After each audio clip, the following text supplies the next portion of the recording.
कानपुर के कल्याणपुर विधानसभा क्षेत्र में रविवार को भाजपा नेता निर्मल तिवारी के नेतृत्व में भव्य देव दर्शन यात्रा निकाली गई। यात्रा में सैकड़ों समर्थक और श्रद्धालु शामिल हुए। सुबह करीबन 11 बजे ब्रह्मदेव चौराहा स्थित शिवम पैलेस से शुरू हुई यात्रा क्षेत्र के विभिन्न मंदिरों तक पहुंची, जहां श्रद्धालुओं ने पूजा अर्चना कर सुख समृद्धि और शांति की कामना की। भाजपा नेता निर्मल तिवारी के नेतृत्व में निकली देव दर्शन यात्रा में समर्थकों और श्रद्धालुओं का उत्साह देखने को मिला। यात्रा की शुरुआत ब्रह्मदेव चौराहा स्थित शिवम पैलेस से हुई। यात्रा के दौरान नेपाली मंदिर, लोधेश्वर मंदिर, पनकी मंदिर, काली मंदिर, रतनपुर स्थित रत्ता मैया मंदिर, आवास विकास नंबर 3 स्थित शिव मंदिर आदि कई जगह दर्शन पूजन किया गया। यात्रा में अशोक दुबे पार्षद, ब्रजेश तिवारी, सचिन तिवारी, राम नारायण पार्षद, डॉक्टर ओमकार, प्रेमचंद्र सहित सैकड़ों समर्थक और श्रद्धालु मौजूद रहे।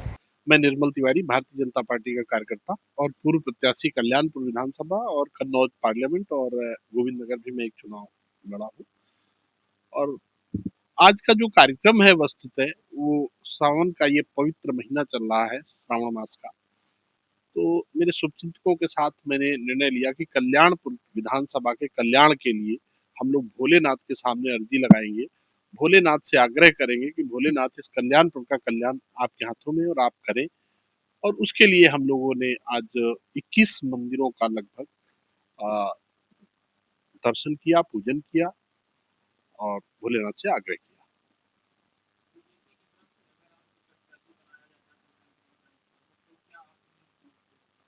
मुख्य मुद्दे सबसे बड़ा तो कल्याणपुर का एक सुनियोजित विकास और सुनियोजित विकास के लिए सबसे महत्वपूर्ण जो चीजें हैं वो कि सभी विभागों के एक समन्वित रूप से बैठक हो और वो आज से 20 साल आगे तक की योजनाओं को एक साथ ले। यहाँ होता क्या है, एक व्यक्ति सड़क बनाता है, दूसरा खोद देता है, फिर दूसरा बनाता है, तीसरा खोद देता है। एक सड़क 3 बार साल में खोदी जाती है। निश्चित रूप से इसमें कमीशन का खेल कहीं ना कहीं कुछ होता होगा, कुछ ना कुछ रहता होगा। इस वजह से सड़कें बार बार खोदी जा रही हैं। इस वजह से ये परंपरा बंद होनी चाहिए।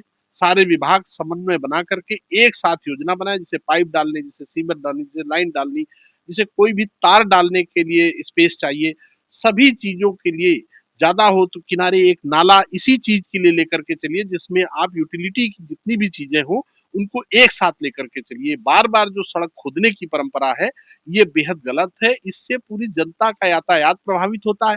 लोग अपने हाथ पैर तोड़ते हैं, हड्डियां तोड़ते हैं। आज कल्याणपुर विधानसभा में पूरा जगह जगह जल भराव है, उसके पीछे कारण यही है। छवि भी खराब होती है।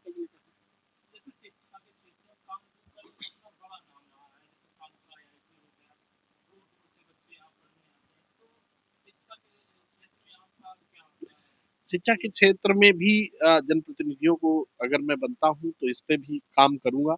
किसी समय कानपुर जो था वो शिक्षा के क्षेत्र में बहुत पुष्ट था और इसकी आज 20-30 जनपद आसपास के वो यहाँ पर शिक्षा लेने आते थे।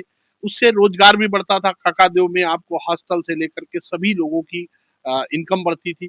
लेकिन वो अब धीरे धीरे कोटा शिफ्ट हो गया। अब कानपुर के हमारे लोगों के परिवारों के बच्चे आज कोटा में पढ़ाई कर रहे हैं क्योंकि यहाँ पर उनको संरक्षण नहीं मिला, यहाँ पर उनकी सुविधाएं नहीं मिली, वहां पर उनकी चिंता चर्चा नहीं हुई। वो बेचारे आज शिफ्ट कर गए। अच्छे अच्छे जितने कोचिंग सेंटर्स थे वो आज कोटा में चले गए। कानपुर के ही लोग कोटा में आज पढ़ा रहे हैं, कानपुर में नहीं पढ़ा रहे क्योंकि उनको जो संसाधन चाहिए थे वो संसाधन नहीं मिले। यहाँ उस समय तो 3-3 घंटे लाइट नहीं आती थी। अब तो खैर भारतीय जनता पार्टी की सरकार है तो लाइट की और मूलभूत सुविधाओं की उतनी कमी नहीं है। लेकिन फिर भी अभी काम करने की आवश्यकता है। अगर अवसर मिलेगा तो मैं काम करूंगा।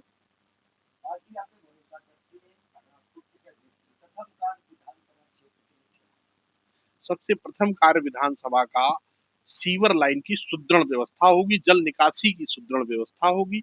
ये नवविकसित क्षेत्र है, नया डेवलपमेंट है इस कल्याणपुर में। कानपुर का ये पश्चिमी भाग का क्षेत्र है जो बहुत विकसित हुआ है।